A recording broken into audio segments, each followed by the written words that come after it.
Well, thank you. Thank you to all for being here, this Google event.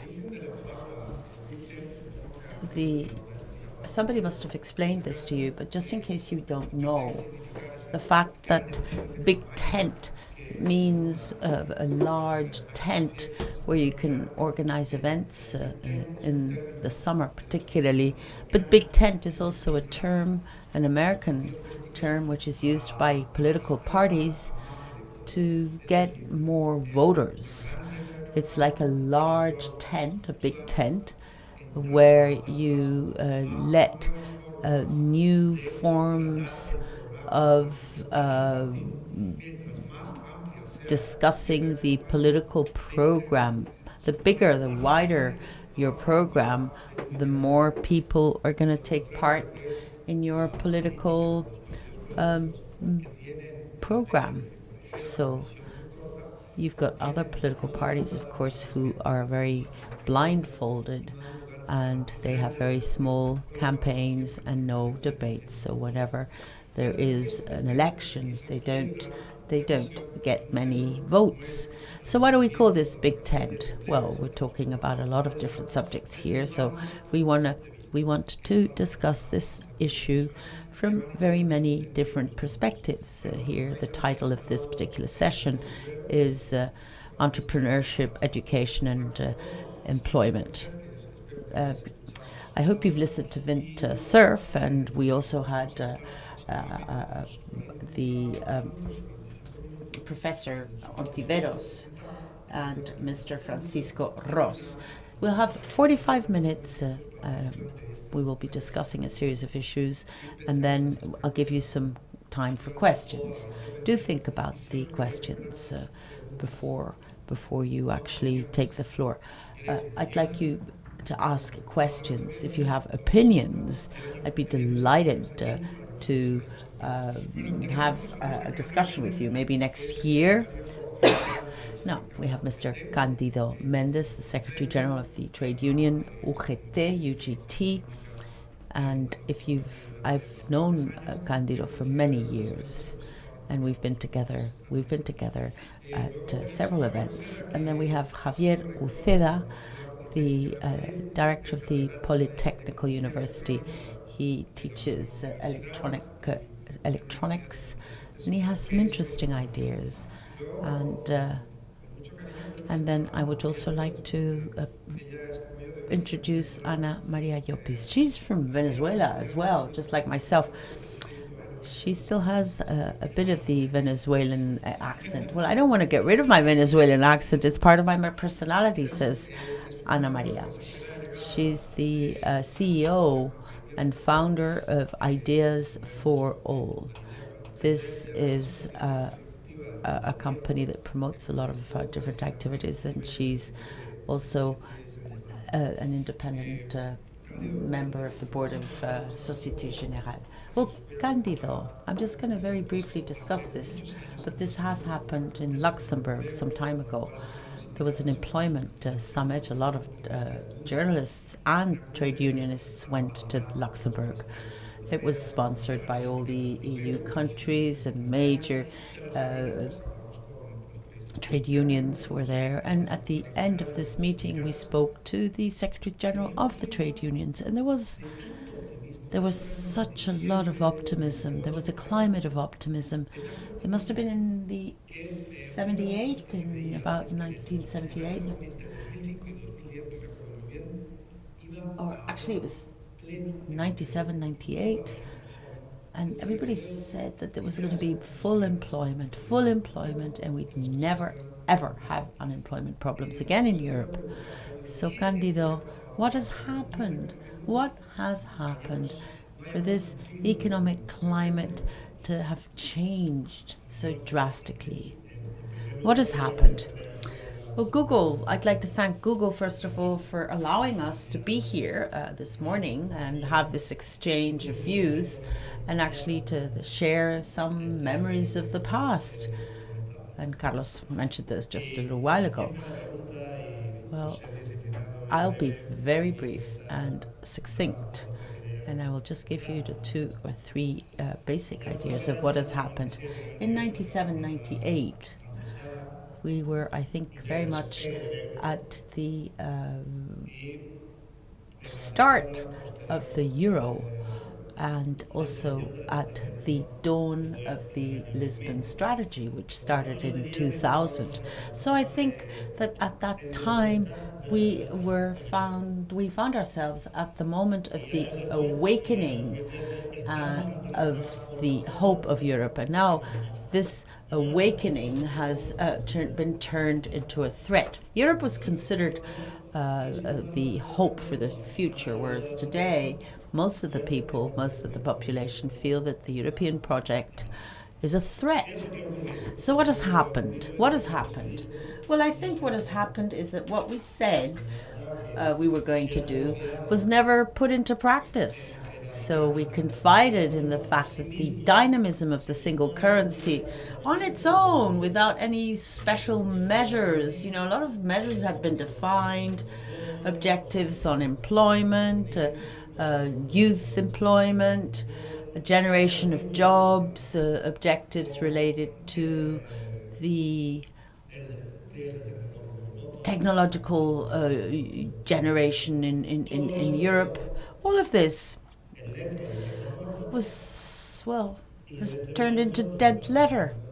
And today we are in a very, very worrying and actually chaotic situation. I think it really affects a lot of movements from a democratic point of view.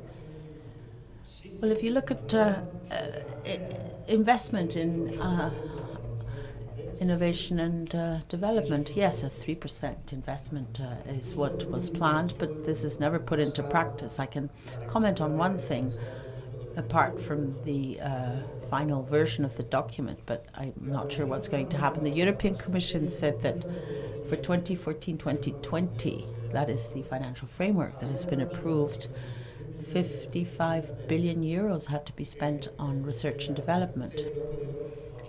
And the figure had to go up to 80 billion. But my information is that we're not going to get to that figure at all. No, the budget has shrunk compared to the previous 7 years. So it's going to be some 48 billion. So this is a really going back.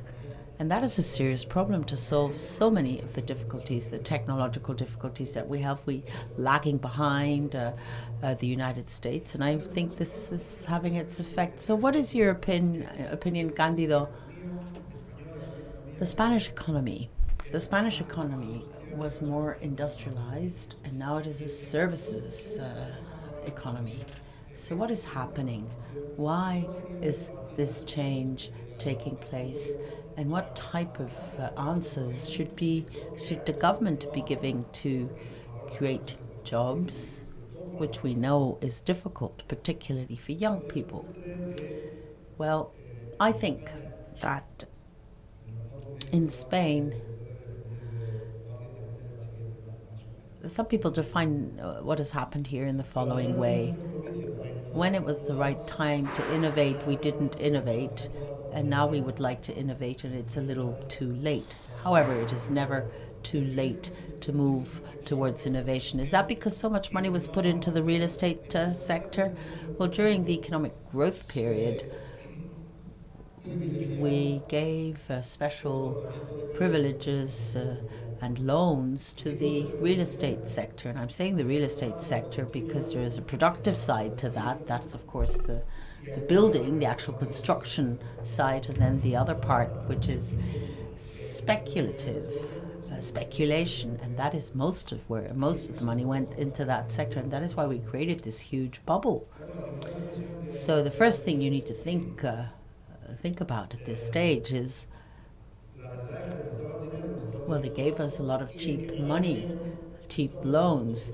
And those who gave the loans never asked what was going to be done with that money, but they wanted just 1.5% interest, more than what he was getting in his own country. I'm talking about German and French banks having to blame our country on its own, whereas there is a clear co-responsibility between those who've actually lent us all this money. And I'm not talking about the small investor or the small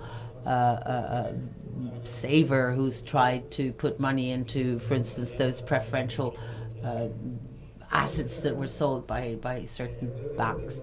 I think we wasted a lot of precious time. We have a huge,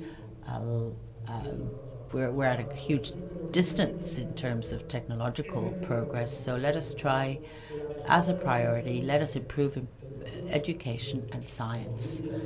That, I think, should be the policies to deal with something so that we, in the long term, we can change our productive model. So what do you think we should focus on? The technical careers, the educational system? And I think most of you know this better than I do. I'm just going to give you a few brief sketches of the educational system in this country. But, well, there's a lot of things wrong with it. There is not enough public investment compared to the EU average. Our expenditure in the educational sector is not high enough. So we should continue spending money in the educational system. And then there's another problem, which I think is very clear. The system, I think, has a profile of a sand clock. So we have higher education at the top, and we have the lower education. And then there's a bottleneck in the middle, which is the vocational training system. There's about 19% of the population who have vocational training, whereas in Germany it's 45%. So it really does have the shape of a sand clock. And training in the companies, in the businesses, I think is also really lagging behind, especially if you compare it to what other companies in Europe are doing for ongoing education and training in their businesses for their employees. So those are 2 points we need to focus on. Well, a lot of jobs are being created, a lot of self-employed people, and there's also apparent ease to create jobs and to set up businesses. Now, trade unions have always been active and present in large companies. You're present amongst the autonomous, though, as well, amongst the self-employed. Is that right? Well, there's a bit of a cliche about trade unions, I think, and it's simply not true. There's a sentence that defines the meaning of a trade union. The trade union is an organization, industrial male organization, present in large businesses. It's in the industrial sector, and normally the members of this trade union are mostly men, and they're in the large businesses. But that's not really true, because if we look at the UGT and its affiliates, well, we have more or less the same percentage or same proportion of people that work in the industrial sector. Well, things, in the construction sector, we had a lot of agriculture and industry. The sum of the three is 25 and the remainder is 75. In my organization, the affiliates, 30% agriculture, construction and industry, and 70% services. But the 45% of the affiliates are from the public sector, education, health, etc. So I think that is one of the things that you need to know as well. But we do reproduce the reality of the population. There's a question here on this piece of paper, on this sheet that you have there, and it says, well, how can you, it's a question of labor relations. The new framework of the labor relations, the relationship between employers and employees, how can you guarantee the rights of workers? Well, I don't share the way that question is put. That question implies, well, not even implies, but clearly expresses a prejudice and considers that labor relations are an obstacle for the development of a company. Now, I think we've shown this. If you look at the car industry in Spain, it is one of the most competitive industries, and one of the plants are the most competitive ones of the brand in the world, because we've been able to manage them, the social capital, the role of social capital in the companies as such. And here the trade unions are present and represented. So to defend a model at this stage for a cooperative management, of course there are conflicts sometimes, and people say that this is cooperation based on conflict. Well, if you need to talk about distribution of wages and profits, there is a conflict, but in an open economy such as this one, trade unions and businessmen must share a global vision in the light of the role the company needs to play, the sector, or our own country within the global frameworks. So I believe that this is the type of model for cooperative management, and perhaps increase the social capital of a company. I agree with those who say that innovation and social capital are correlated. If you have more social capital within the company, you have more capacity to innovate. So what does that really mean? What do I mean when I say social capital? Well, the fact that the worker, the employee, is involved in the organizational process and the productive process of the company, that he's not just there to make some money and that's it, and is not interested in the future of the company. Of course, there needs to be a counterpart to this as well, so that we have a factor here of equanimity. That is, people need to have this feeling of being treated fairly. There's Robert Rees died in '92. He was an economist who was one of the Chicago boys, and at the end of his life, normally you learn this at the end of your life, actually. At the end of his life, he said he was an expert in labor relations. At the end of his life, he admitted that when he applied his equations on the business world, they never worked out. So when he moved from the ideology to the practical aspects, it never worked. And he said they didn't work out because I never took into account fairness, which is subjective. It's subjective. It's an untangible, and that is where the difference lies between the involvement of a worker or employee in the activities of the company or not.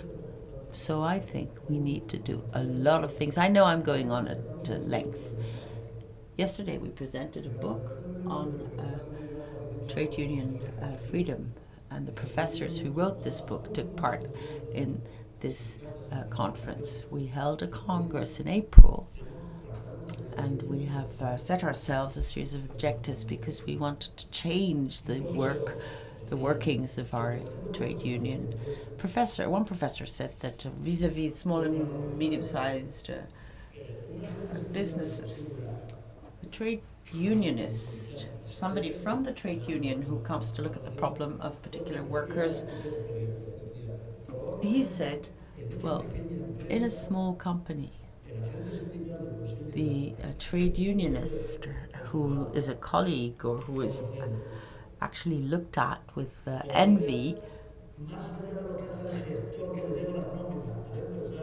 could really be quite helpful to the managers, explaining to the manager what the workers are worried about. sometimes we know a lot more about the sector than the manager of a small company who just needs to get his job done. Thank you. Now, Javier, he was dean of the Polytechnic University. And we're talking about something here that is a fever, a bit of a fever, online courses from Spanish, American universities, Argentinian universities, from just about any part in the world. Javier, a question. I put this question to you. What can people do to sort of make sure what is good training? How can you really know that the course that you're going to attend is a good course? And do the universities need to change their structures in order to meet this demand? Good morning. Good morning. And thank you, Barbara. Thank you, Google, I think, and Esperanza. Thank you so much for allowing me to be here. And I must say I have a very distinguished audience I am looking at here. My question is I will actually try and answer the questions in a two-pronged manner. Well, education is surely at the very center of our society, even though Candido himself mentioned this, but we've ended up talking about education, equality of opportunity from the social point of view, but also from the economic point of view. So this is a reality, and the society we have today and the one we're moving towards now, there's an increase in demand for education. Some of this is changing. Some of the elements are changing. More demand for education is changing the scenario. Now, there's something else that I would like to talk about. The reforms, and there is a characteristic that we need to keep in mind. The reforms that we introduce today will only have an effect over a period of in the coming 5 or 6 years. Now, unless these measures are extraordinary, they won't really, nobody will be able to enjoy these measures until 10 years later. And even if they make a mistake, it's almost as if you don't have the reins in your hand. It's almost as if you're playing a game on a PlayStation and then nothing happens until 15 minutes later. So times force us to think about the educational system in a different way. And then a third element, my opinion, technology is really changing things. The way we use technology, the people who are working in the educational sector, how are we meeting this social demand? How are we making sure that this is taken into account? So there is a new reality here. Apart from training, the more traditional primary, secondary training and university education, there is also a demand for ongoing training. People who are doing a job now might not be doing the same job in 10 years' time, so you need to keep up as much as possible. Therefore, the educational system is a bit slow in its response, and sometimes there are very many short-term demands, and they are not always met so rapidly. So we need to look at people who have a professional profile, which at the moment perhaps don't, for professions that don't exist. So online training is doubtlessly, or online education is a good solution to this problem. So today, when universities, MIT for instance, started this initiative, and you must be familiar with this, these open courses, they put all of the teaching material out onto the internet, and as a professor, I myself, in my subject, I can check what type of material, what type of exams, what type of practice is done in laboratory. I can't just see it, I can use it. I can simply take this material and I simply need to tell them that I'm using it. But I can do this, and somebody in Bangalore can do the same. Or even, you just pay a small commission and that's it. So this is really globalizing the educational world, and there are therefore elements, online training, and that is generating a distortion in the traditional situation. There are new agents and there are other agents involved in this process, and this is generating a revolution. So how are you going to know which of the courses is good? How are you going to do a distinction and get the hay from the trough? Well, it all depends really on the institutions that are supporting this online material. If you don't trust who is offering this new product because the organization has a bad reputation, or if on the other hand you are getting teaching material online from a university with a lengthy tradition, well, surely it all depends really. At this moment in time, I think the question of the reputation of the universities is key. Not just around anyone can be putting out these online courses. I think it depends on the many, many years' experience. There's one thing, however, that worries me. You probably have children more or less in this age, children who are going to university, who need to end up finding a job. So what would you be recommending? What type of careers would you recommend through the online courses? Well, hold on. Motivation. Motivation is the number one factor. I hope that somebody who's 15, 16, 17 or 18 will still feel interested in what he's studying, he or she is studying. They don't want to just do this automatically simply because they have to do it. Not like taking a medicine because it's good for your health. No, I think that they need to be motivated.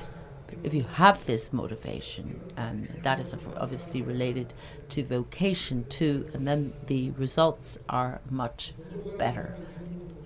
But today, in today's times, when we study and if you study medicine, well, you know that you're going to end up as a doctor. You're going to practice medicine, and it's a lot easier, depending on the specific conditions, but it's probably easier to find a job rather than not having such a specific profession. If you study political sciences, well, you could say that you're a politician, or you can end up being a politician, but let's say that's not as defined. So that makes it a lot more difficult to find a job, perhaps at the end of the day. But I think students, first of all, need to understand what they like, what is of their interest, and then they need to look at where they live and the moment they live. You can't just be a dreamer.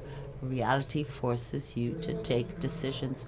Can you tell us a little bit about what happens in times of crisis when people study engineering careers? In times of crisis, there are more people studying engineering, even though it's a more costly and a tougher career, because you get better access to jobs. But in good times, you study well, even to be a journalist. Well, yes, this is something that happens for reasons that are pretty clear. In the 90s, we had full employment, and young people knew that whatever they did, they would be able to find a job, whatever they studied, and to actually make a huge effort and to study or to really get down to working very hard. Well, they didn't really think it was all that necessary. Well, you'd have to see whether it was worth investing all this time. Maybe you could get a job without too much effort. But now things are different. A large number of the jobs, not so much in Spain, but abroad particularly, well, the engineers are finding jobs outside. So therefore it's a good idea. It's probably a good idea to do this. But again, we're faced with the same paradox. Those who decided in the 90s, and that is now when they're finding opportunities to get jobs. But perhaps those who decide to study engineering now, this year, next year, well, they'll have to see what happens when they finish their studies. Hopefully the situation will be different from the situation we're living through at the moment. But let me point out that the prospects over time and the general context within which you take a decision are also vital. Universities seem to take a little time to adjust to the needs of society, new technologies, etc., and that they don't really work with companies. You're familiar with the American system, where there is a clear cooperation, creation of jobs, so that people don't get out of university with a lot of theory and very little practice. Yes, I think we have a bit of a contradiction here. This is a contradiction which is of a social nature, if I may say this. And I'm saying this because on the one hand, I was listening to Paco Ros, and I fully agree with him. I must say that we have some excellent professionals in many of the areas that we work in, and Spain as a country has really changed radically. Those of us who had the good fortune to live this and see this on a daily basis, well, all these changes were produced with human capital created by our educational system.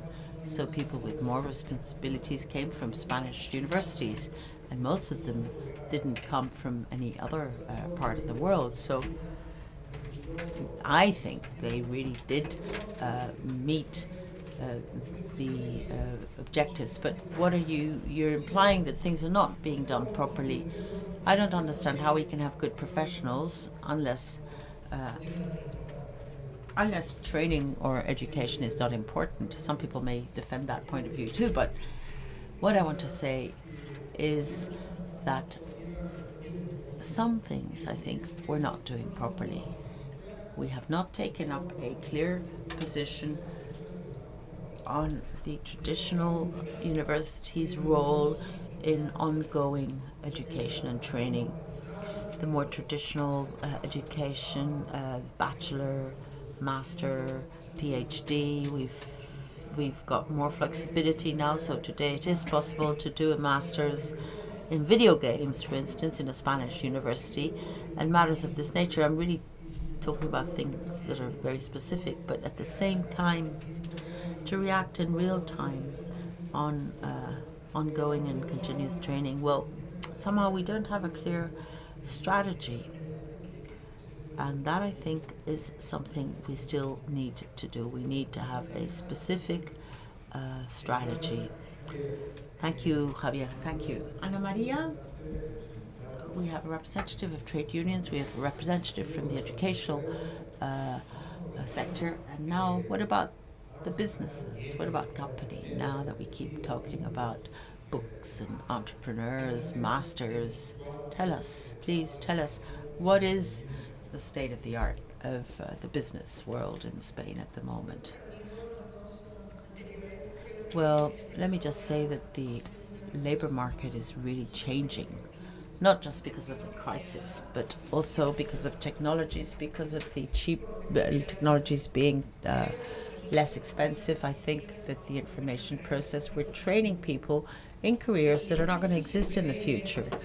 And we don't know where the future will lie, but at the end of the day, this change,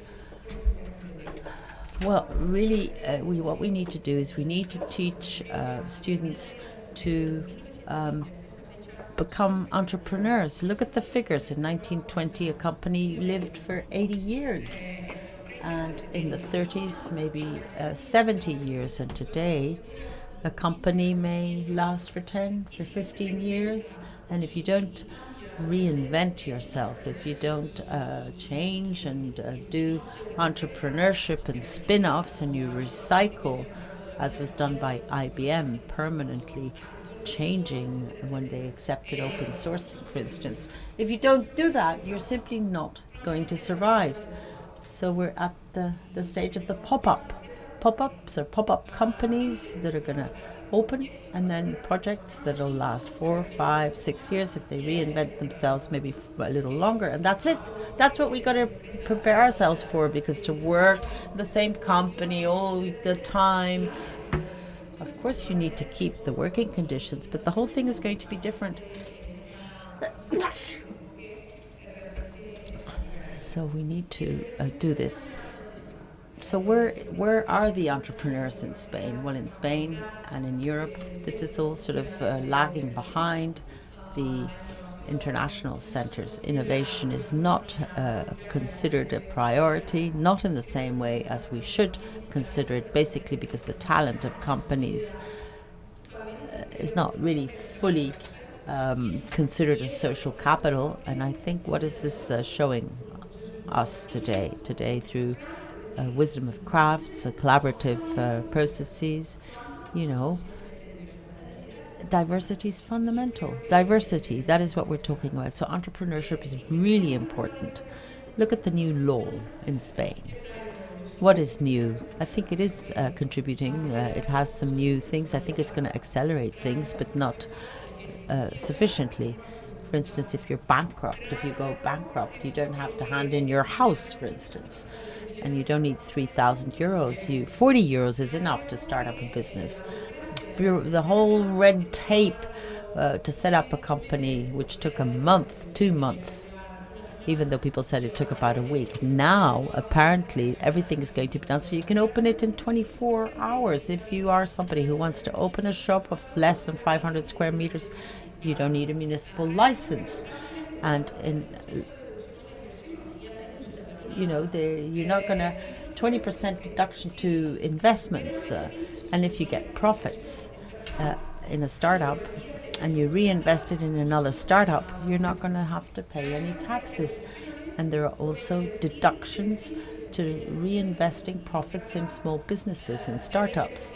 20% tax deductions. But if it's in research, development and innovation, you're not going to pay any tax at all.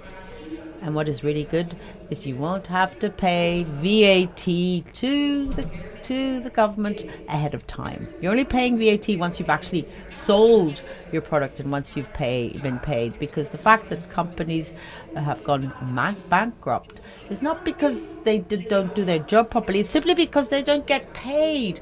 It's lack of cash flow. Lack of cash flow is more important than your mother if you want to do business. Si no te molestan. Well, obviously, no cash flow. In the end, you go down the drain. How are you valued when you fail in Spain? You're stigmatized in a way in Spain. You can't access a bank. You can't ask your friends for money. Is that how you see it? Yes, actually. In the end, nobody wants to do and to know you anymore. You can't do anything. You can't even create a new business. That's the problem in Silicon Valley and elsewhere, and the Netherlands and the United Kingdom. If you fail, it's like getting medals. You're collecting. Since you have 3 failures, in the end you're bound to succeed in a way. But failure is a cultural issue. It's almost about semantics. This culture of penalizing failure is a paradigm we have to change. It's not about errors, about failure. It is about experience. It is about experimenting. We have to bring the scientific terminology into the entrepreneurial culture. Think of Edison. After 1,200 failed trials to create a light bulb, one of his assistants said, "Professor, how can that be? How is it that you're not demotivated after 1,200 failures?" And Edison said, "What? failures. These are experiments that have shown me the way not to produce a light bulb. So this is the way we have to change our mindset, go for trial and error. We really have to be on our toes. This cycle of protected companies where the environment doesn't change, where everything stays the same, is gone with the wind. It's past. And we have to learn to deal with this changing environment. And failure is part of it. It's not an error. And we have to demystify the culture of learning by error. And we learn much better from being successful than from having a failure. Ideas for All has created a collaborative community to share and pool ideas and reflections. How have you learned to develop entrepreneurial projects? Well, how did Ideas for All come about? Drawing on equity, as Candido and Riz were saying. Ideas are lost along the way. They're not taken up. And if ideas are not cherished and valued, they are lost. You might have an idea for Coca-Cola, even if you're working for Procter, for example. And thus, I thought of this big repository for ideas. It is like the global brain of Ideas for All that is to date the largest network of its kind worldwide, more than 90 languages, more than 160 countries. But what is more, it is about applying what I've learned on the network to the business culture. It is about bringing democracy into the generation of ideas in businesses, and we have had spectacular results.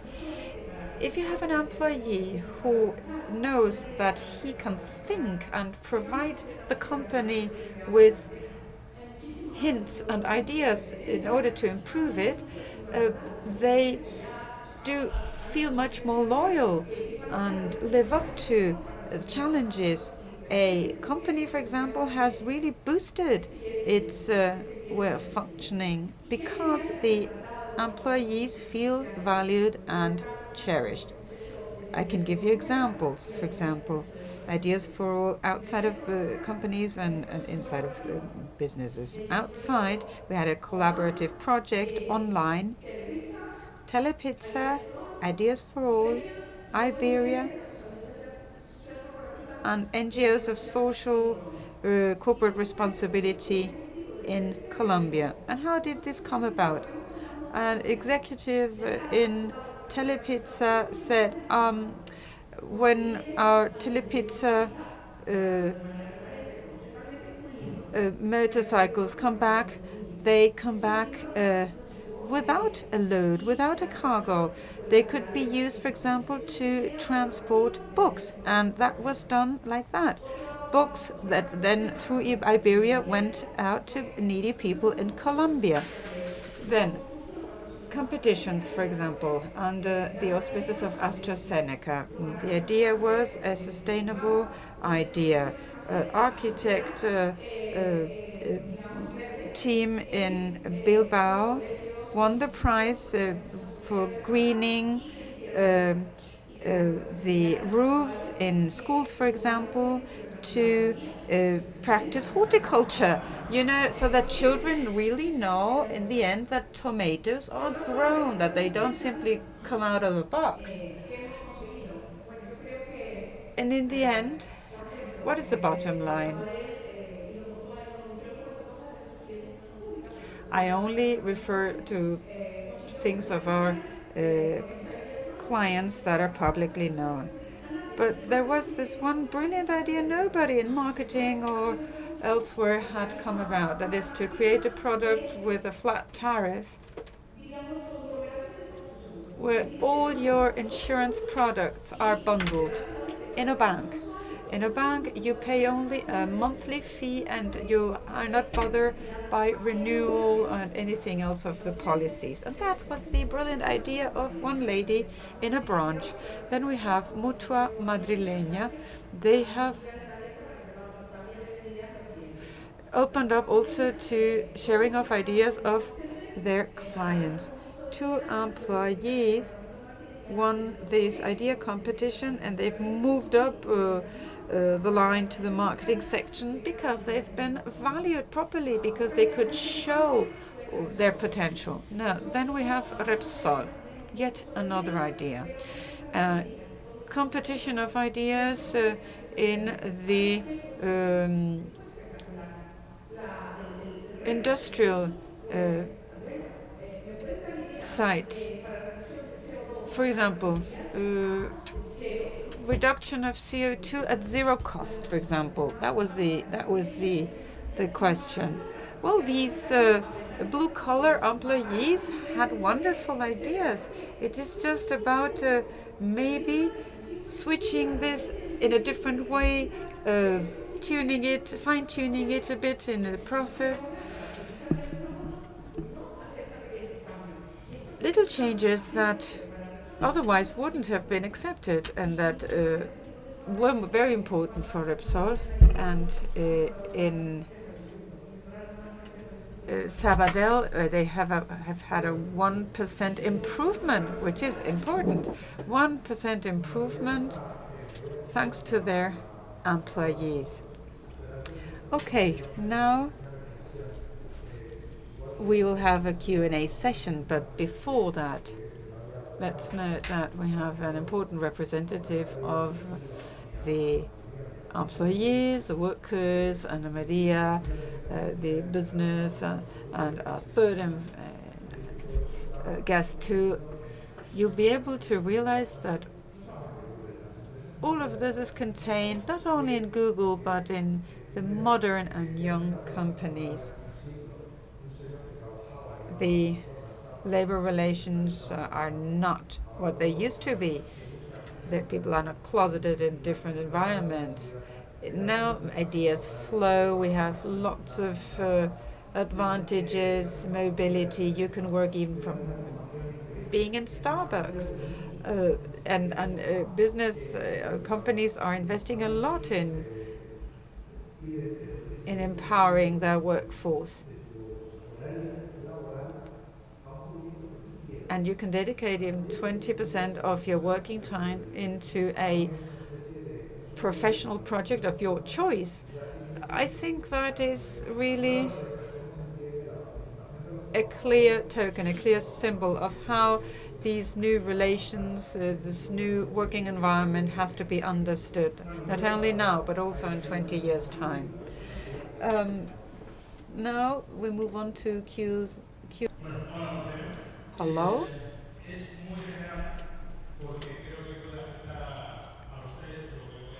My comment is very general. Any of you three can answer. This new law for entrepreneurs is okay. It leaves a lot of room for improvement, but don't you think that the foundation has a lot of problems? Thinking about education, for example. I don't want to sound political, but you know that every incoming minister wants to have a new law that bears his name, and that is a problem for a country. There should be things that are outside of party politics, like education, for example.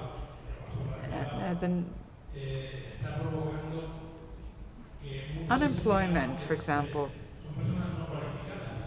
It is mostly about people that are not very qualified, people who stopped their education because they could earn easy and fast money in the construction sector, but now it has come to an end and they're not well prepared.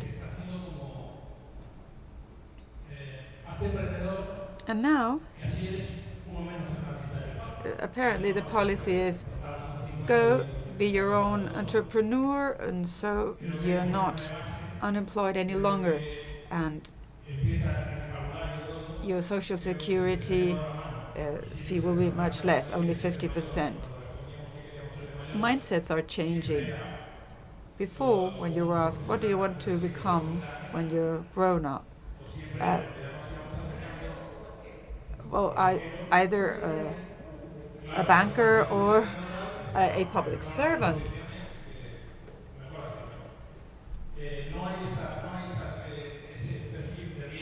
But people are not used to taking risks. And now the new buzzword is entrepreneur. And I think that is not entirely truthful and fair. I've been talking about entrepreneurship, yes, but we're still missing things. For example, financing, credits and loans, the fact that startups get paid after 30 or after 60 days, because even if you have an upfront capital, if you don't get paid, in the end you run out of cash flow. If you want to get a public contract, you need to have been in existence for a few years. You can't do it on your own. You can't be small, and therefore the public administration should ask the entrepreneur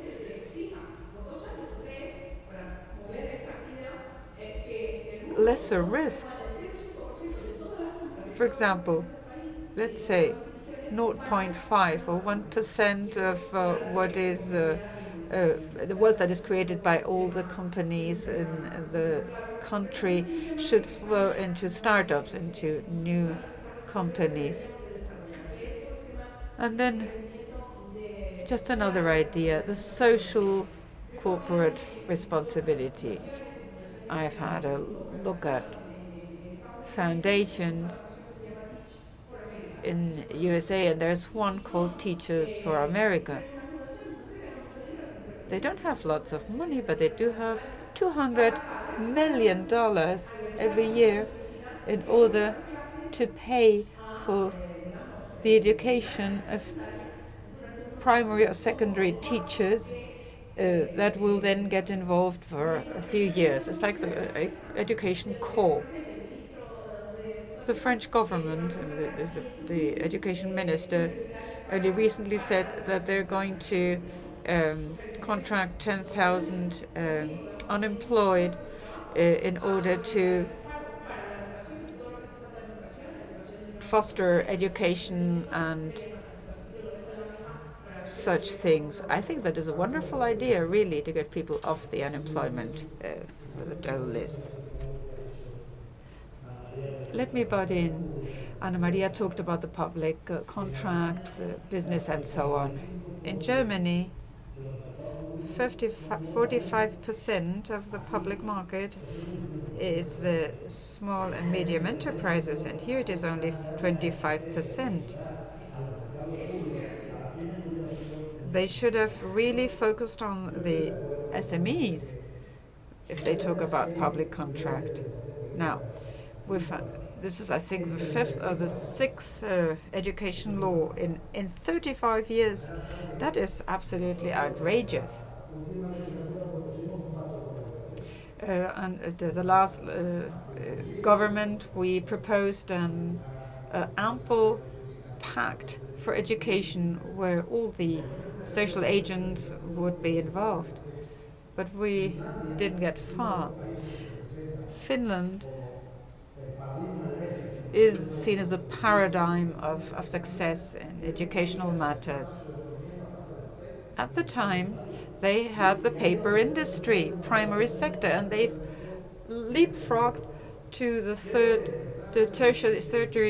tertiary sector. The foundations of the educational system are to be found in 1962. That's when they found the key.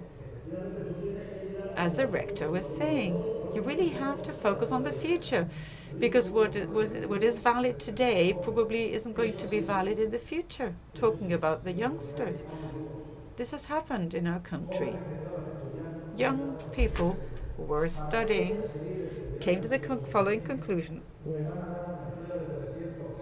If I'm going to earn in the end 900 euros, why should I go on studying if I can go and just work laying bricks and earn much more at 1,200 euros? I mean, our young people do think, in the end, this idea of doing a training or being educated and in the end accessing a proper job just didn't work out.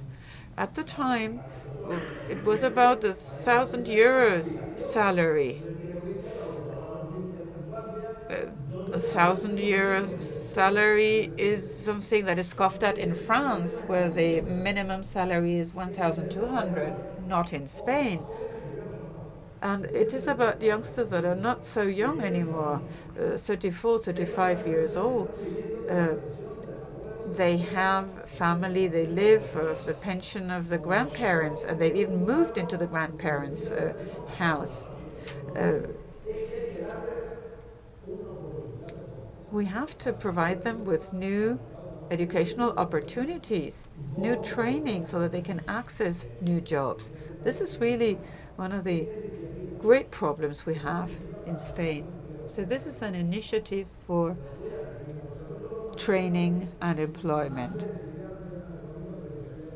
We are going to be the main beneficiaries of this decision that has been taken in the European Council.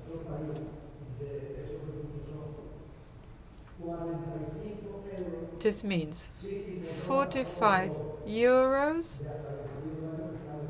per capita if we would really pay this out to all these young people who are jobless and not in training, or 82 per capita for unemployed young people to find a job. Do you think that with 40 or 80 euros an entrepreneur would take up these young people? They wouldn't do that even for 1,000 euros.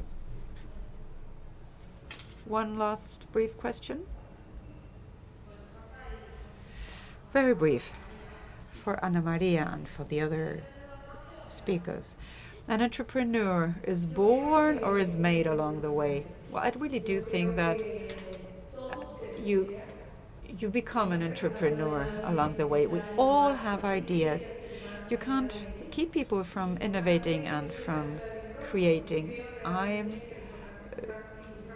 a member of the School of Thought of Ken Robinson. You really have to find your environment, where you really fit in.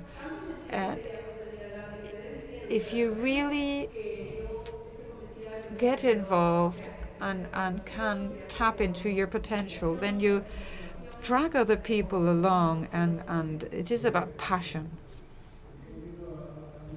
Javier. Entrepreneurship has a lot to do with social culture. It is not only the capacity of creating a business, but in a broader sense, the capability of transforming society through an idea.